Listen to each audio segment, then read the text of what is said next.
H2O, that miracle compound. It's miraculous in how simple it is. Water is made of only 2 hydrogen atoms and 1 oxygen atom. It's miraculous in how abundant it is, both within our bodies and also on planet Earth. It's miraculous in how crucial it is to all our survival as a humanity and as every single species on this planet. Without water, plants will not be able to photosynthesize and bring in sugar into the food chain. Without water, we will not be able to sustain our day-to-day metabolic activities. And so it's crucial that we ensure a constant intake of water throughout our days to prevent mild or severe symptoms of dehydration. And so to talk more about dehydration, we have a doctor joining us in this next segment to tell us more.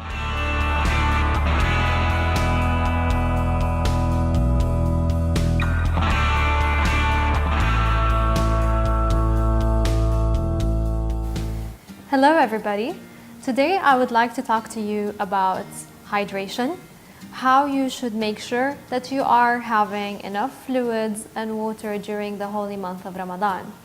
Now, as we all know, the human body consists of 60% water, so it's a big amount for the human body, so we need to make sure that we are having enough fluids during this holy month.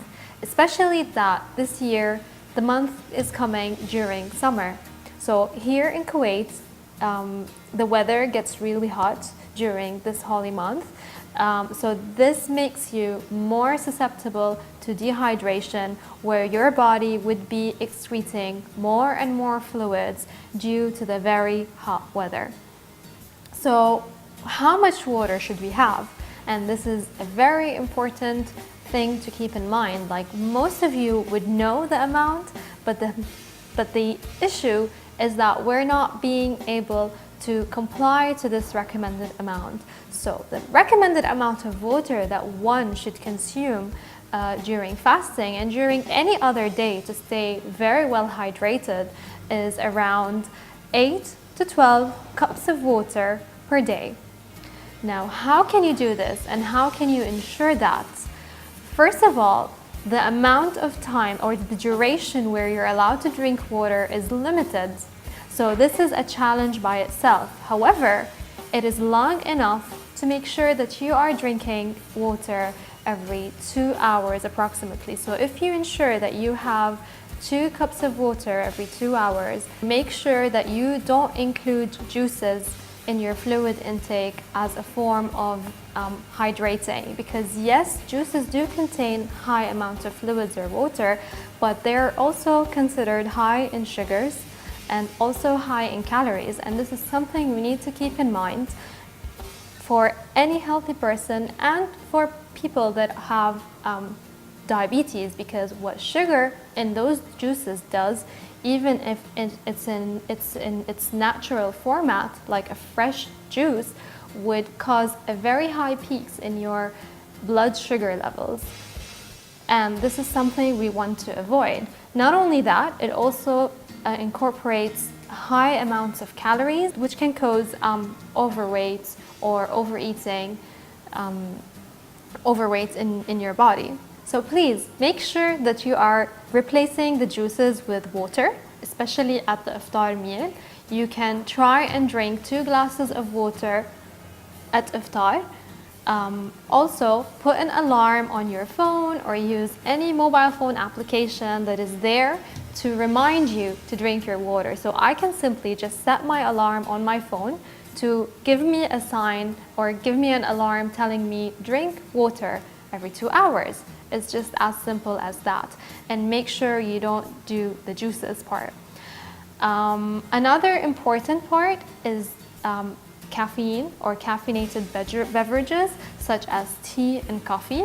Now, do not count these as part of your total water intake or your fluid intake, because these actually are considered diuretics. And what does diuretics mean? It means that caffeinated beverages help your body release water out of it, making you more dehydrated. So make sure that you don't consume a lot of tea and coffee. So after the break, I will give you more tips on how to keep your body hydrated through food as well, and how to assess whether you are actually going through dehydration or not. Stay tuned.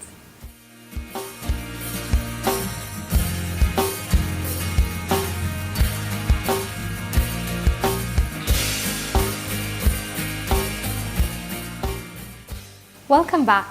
So I've already spoke to you about dehydration and what to do in terms of your fluid consumption during those prolonged fasting hours, especially in this hot weather. So I want to focus now more on the type of foods that may actually cause increase of thirst. Now we all know that if you eat so many spices, that definitely will cause increased feeling of thirst. So please make sure that you don't include a lot of peppers, a lot of spices in your food, especially at the suhoor meal. Now the suhoor meal is very important because that's the main meal that's going to give you all the energy for the rest of the day. So please make sure that you don't add lots of spices, including the white pepper, the black pepper, and so on. Now, one major important part is your salt intake. The more you eat salt, the more thirst you would feel. And it's not only thirst, it's also one of the causes of dehydration in your body. So not only the table salt, so please make sure that you don't add so much salt to your foods while you're eating. And the recommendation is about 1 teaspoon of salt, of table salt actually throughout the day. Now that's for the table salt, but what about all the hidden sources of salt? Because salt is not only found in your table salt, it's also found in other food types such as canned food. Now having canned food like canned vegetables or any form of canned food may increase your intake of salt because it is used as one of the food preservatives. So always make sure that you are heading to fresh vegetables or even frozen vegetables and avoid any kind of canned vegetables or canned food in order for you to be able to reduce your salt intake. What are the other foods that you can have that can actually increase your water in your meals? Now, instead of having sugary sweets that may cause an extra feeling of thirst due to the very large amount of sugar and salt that there is in them, you can replace them by having fruits that are considered very high in fluids and in water. Hope you found all the information helpful. Thank you very much for listening to me today, and I wish you a happy and very healthy Ramadan.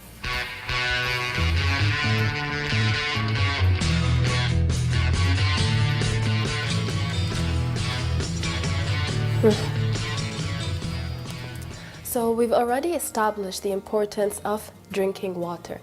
Now actually incorporating that into your day-to-day life so that you get enough water every single day to remain healthy. The most important thing to remember here is that you must turn this into a habit so that subconsciously you're always turning to water throughout your day and sustaining yourself. Now I'd recommend that you grab a water bottle and keep it with you at all times and challenge yourself to finish it by the end of the day. Definitely one that's bigger than that.